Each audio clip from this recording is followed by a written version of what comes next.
Hi, it's Amory, and I am here with the Amory's Book Club selection for the month of May, which is The Last Story of Mina Lee by Nancy Jooyoun Kim. In the last story of Mina Lee, Margot Lee, Mina's daughter, goes back to Los Angeles in Koreatown to discover that her mother, who she hasn't seen in a long time, has died.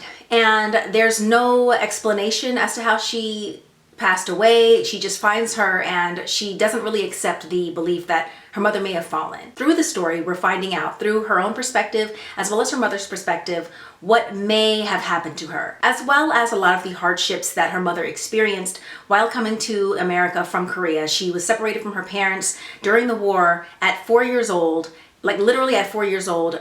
She lost her parents in a crowd and never ever found them again.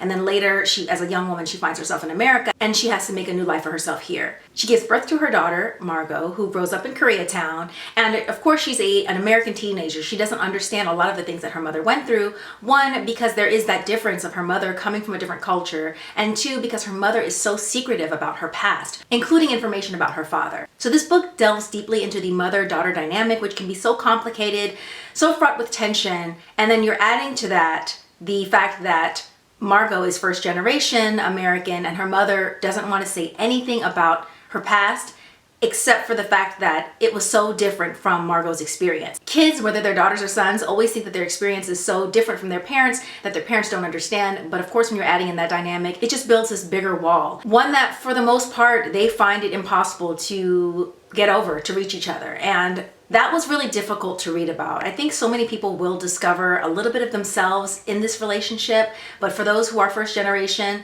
like myself, I, on one side of my family, have been here for literally centuries, perhaps, although we're going to find out exactly when my ancestors were brought over from Africa. I am determined to find that out. But on the other side, my mother came from Korea, and so I had that first generation experience because I grew up having to explain why American teenagers do this and why can't we do that and why aren't we allowed to do this. And then we had to hear in Korea, teenagers don't do this and people listen to their parents, you respect your elders, and all of those things. So while we grew up in a household that was very Korean in the food that we ate, mostly we ate Korean food, we ate it in a Korean style. We did eat at the kitchen table a lot, but we also ate at the small low table and then sat down on the floor to eat as well. So there's one moment in the story where she's with a woman who sits down at a chair, but she props her leg up like she's sitting on the floor. I do that all the time. It's something that I wouldn't do while I'm outside, but when I'm at home, I do sit down like that sometimes, and I do still like to sit at a low table and eat. So there are a lot of things that I did recognize while reading. But again, even if you don't have that